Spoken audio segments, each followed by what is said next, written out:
Hey everyone, welcome back to the channel. On the last video, I answered a heap of questions that you guys, the subscribers and viewers, asked me, and we didn't quite get through all of them at all. In fact, we probably only got through about a third of them.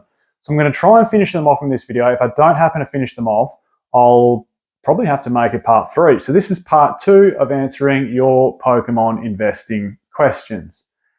Now, Saturday we talked about the AFL Grand Final. How about the Rugby Grand Final on Sunday night, last night? That was an absolute doozy as well. What a comeback from the Panthers and a 2-point win at the line. So, been a great weekend of sport. The Ryder Cup, if you're into the golf, Europe absolutely smashed USA. Geez, I'm sounding like a sports report here. That's not what I want to do. But anyway, moving along. I'll leave the description in the link, other way around. I'll leave the link in the description for part 1. So if you haven't seen part 1, go ahead and watch it. We'll better get stuck in and start answering some questions for part 2. So the first question or next one we're up to is, are triple pack blisters good to invest in? Now I should have, well, it's probably a bit hard to see, but I've got a heap of them up here. A heap of Brilliant Stars, a heap of Evolving Skies, particularly that Umbreon promo. So to answer your question, yes, and yes. I think it's a great investment to get into. Also, it represents a really good price point to get into the hobby. I mentioned this in the first video, but typically in Australia they're $20. In fact, I think they've gone up a bit now with the new MSRP. They're about $22 Australian. So previously anyway, Sword and Shield sets were $19.99. They're probably $12.99 US. So I don't know, they might have gone up to $14 US and they're now $22 Australian. So great price point to get into the hobby. In terms of picking and choosing them, my only advice would be to try and pick and choose one with a good promo inside it. And also, a lot of the times, of course, you get a coin inside there as well, which is a little added bonus.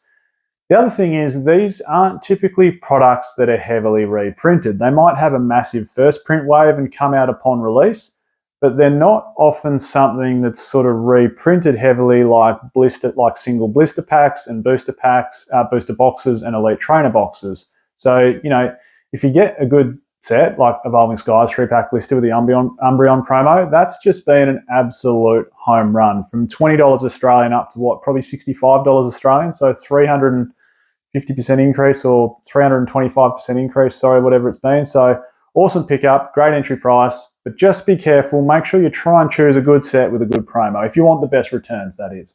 Otherwise, go ahead, collect them all if you want them just as your collection. Next question. The sealed mini tins. Now, this question is basically asking, are they any good? Last episode or first episode on answering your questions, I talked about the bigger tins, like the big Hidden Fates tins. I think these mini tins are the ones that normally come with, you get a little sticker set and 2 booster packs inside them. I presume you're talking something like these, whoever asked that question. Like this is a little Crown Zenith mini tin. Yeah, these are cool, particularly, I tell you the best ones, those Celebration mini tins, those were awesome. They were an amazing little pickup with the, they had sort of every different region on there. I love the Kanto starters sitting inside the tin. The only downside is sometimes the booster packs can get a little bit sort of bent inside them because it is a bit of a squeeze inside one of these little tins to fit packs inside them. But I don't know, I think they're, for lack of a better word, cute. He's getting in touch with the old feminine side there, a bit cute. And especially if you get like a sealed container full of like Celebrations mini tins, if you picked up a box of those sealed with the Kanto starters on there, I think you've got yourself a ripper pickup. Next question. Someone asked, where do you see, stop fiddling with that tin, where do you see Hidden Fates Elite Trainer boxes in 5 years? Hidden Fates, I went heavy into this. And then I got stitched up because they reprinted it. Typical.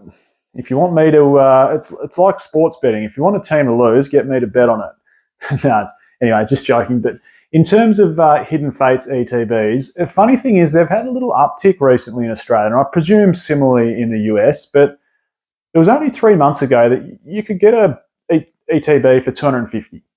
Easy. Maybe even a bit cheaper than that, $240 Australian, which is probably somewhere around, what, $150, $160 US. Now, the cheapest one, and I'll show it up on the screen here, the cheapest one on eBay Australia is $325.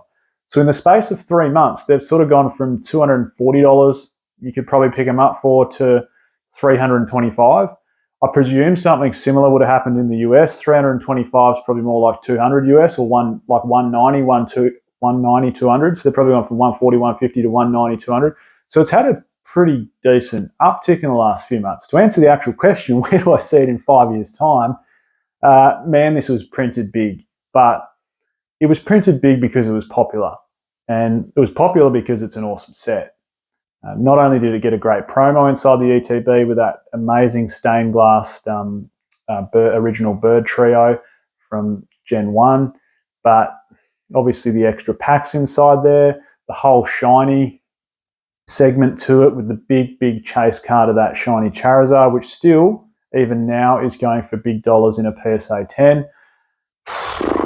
Oh, I'm roundabout way getting to answer the question. 5 years' time, was currently seems the cheapest you can get one's $325 Australian. Let's work off no one's going to buy that, and even if we go to the lower end, it's $300 Australian, which is probably somewhere around $175 US.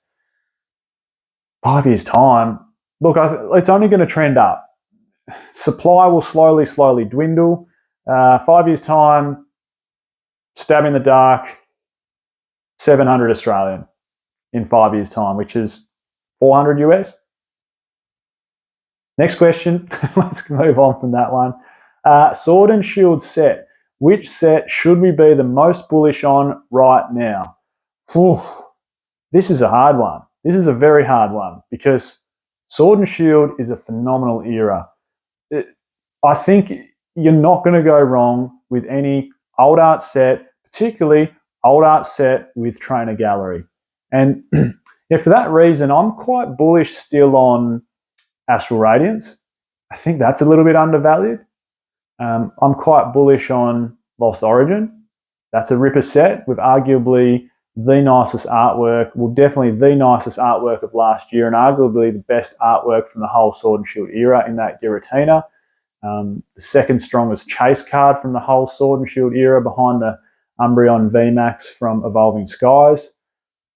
And here's a little bit of a sleep one, and the stitch up for us in Australia is it's a bit dear down here, but I'm pretty sure this set's still for sale at retail price on Pokemon Center in the US. So for US viewers out there, I think Brilliant Stars is a bit underrated. It's got an awesome trainer gallery. You got to remember you can get 3 original evolutions, Vaporeon, Flareon, and Jolteon inside there. You've also got a Sylveon chase card in the trainer gallery. You've also got an Umbreon chase card in the trainer gallery. Not only that, the main set has some cool artwork, and it's got some alt arts. Yes, there's only one strong chase alt art, but it's also a heavy Charizard set. What is there? 5 Charizards you can get? The V-Star, the Rainbow, and then that alt art is an underrated card. Look at it in detail. It's a better looking card than what people give it credit for, and it's probably a better looking card than what the price suggests it is. So to answer the question around about way, which set am I most bullish on? If you're in the US, pick up Brilliant Stars at retail if you can still get it. If you're in Australia and you can't get Brilliant Stars at retail, get it as cheap as you can. That's a great pickup. And Astral Radiance, it's dodged its reprint. If it doesn't get another reprint, I can tell you now that'll tick north quickly. It's a good set. It just needs a slightly stronger chase card. So what am I bullish on? Anything with old arts and a trainer gallery. Home run, in my opinion. Can't go wrong with it if you can pick it up at the right price. Next question, print runs. How do you know? Well, that's a hard one because you almost need a crystal ball. Generally, in the short term, you might be able to, as a store, you might be able to start putting in orders to your supplier to get more stock in, and therefore, it would strongly indicate that there's another print run coming. In terms of what's happening in the future, no one knows. Is Astral Radiance going to get a reprint? No one really knows. Is Lost Origin going to get a 3rd reprint? No one really knows. You get to the stage when cards start getting out of rotation, as in they're not in competitive play anymore, that it shouldn't get reprinted. But sometimes it does. Sometimes there's additional stock that's left over and seems to be popping up. Like, look at Cosmic Eclipse in that Arceus V box from, that was only, maybe 9 months ago at the most that come out? And Cosmic Eclipse packs were still popping up in it. So, you never know. What are we up to? Next question. How do you time selling. Well, this is an important one, right? Because I don't know if it's so much about timing selling, but to sell and get the best returns or result, I think you need to build up your profile somewhat. That is, you know, an Umbreon VMAX, mint raw copy, not graded, on someone's eBay account with 5 feedback versus someone's eBay account with 5,000 feedback, and at 99.9% or as close to 100% as possible, you know, which one is going to yield the best result if it starts at a 99-cent auction with no limit? It's going to be the one with good feedback, an established store. Now, I'm not saying go out and sell 5,000 or get 5,000 feedback. I'm not saying that at all, because that's pretty damn hard. But if you're planning on investing, I don't think it's a bad idea to open yourself an eBay account or just establish yourself in the space a little bit. Whether it's just selling a few singles here and there or flipping cards here and there, you know, buying collections and keeping the ones you want and then selling some singles in bulk and then selling some higher end cards, even if they're $5 cards like Popular Vs, or if they're $10 cards, or if there's the occasional alt art, like it's not a popular card in there for $30. Start ticking over an eBay account so you start getting some feedback, and therefore as a seller, when it comes time to sell the bigger ticket items, people have some more trust in you. You know, they're less scared of something being fake. They're less scared of something being reprinted. They're less scared that if it's a booster box, that it's a fake box. If you're stating clearly that something is weighed versus unweighed versus just opened a booster box and every pack inside here is unweighed, people are more likely to trust you. And if people are more likely to trust you, it's going to get a better price. To answer the actual question though, how do you time it? I guess timing comes down to you achieving the results that you want to achieve. Like, think of property. I mean, you could buy a house and sit in it for 5 years and maybe achieve 40% growth, or you could sit it on for 50 years and achieve, I don't know, 500% growth. But if you've achieved the growth that you want to achieve in the time frame and then you want to move on to other projects, that's part of the fun of it. Like, we all know that if we sit in an Evolving Skies booster box for 20 years, it's, well, I don't know, it's probably going to be worth 10 or 15 grand in 20 years. Or we could sit in it for the next 2 years and it might be worth, I'm talking Australian dollars here, it might be worth, I don't know, over 1,000 Australian dollars in 2 years. If you bought it at 180 Australian dollars and you've made nearly 6 times your money, maybe you've reached the result you want to achieve and you want to sell it and buy, I don't know, Scarlet and Violet's final set of booster boxes to then, you know, sell in 4 years' time and do the same thing with. So I think timing is all about when you achieve the results that you want to achieve. Well, I just realised that I didn't have the lights on in the back. What a shit. In fact, I don't think I had them on the last video, so sorry about that. So click the fingers, they're on. A little bit of colour to the video. Nearly finished, but anyway, what are we up to? Will Evolving Skies ETBs reach team up pricing? I presume you mean team up ETB pricing. No, is my opinion, and I'll tell you why. The print runs on these two is vastly, vastly different. Is Evolving Skies a better set than Team Up? I think they're actually touch and go. I almost think they're jab for jab, like for like. The hits inside Team Up are phenomenal. The hits inside Evolving Skies are phenomenal. Has Evolving Skies got a stronger chase card than Team Up? No. I think the Latios and Latios is a stronger chase card than the Umbreon VMAX. I think it's more unique. Both are brilliant cards, don't get me wrong, but that card's from Team Up is just brilliant. Does Evolving Skies have a bit more depth through its top-end hits? Probably. Will the ETB reach Team Up pricing in the time period that Team Up is currently at? No, I don't think it will, because it's just had multiple print runs. It's not as rare or as scarce as Team Up. At the time, I don't think people were sort of hoarding away, for lack of a better word, Team Up ETBs. So there's just not the rarity of the sealed product there. And until more and more of them get opened, I don't think it's going to get close to Team Up Elite Trainer Box pricing.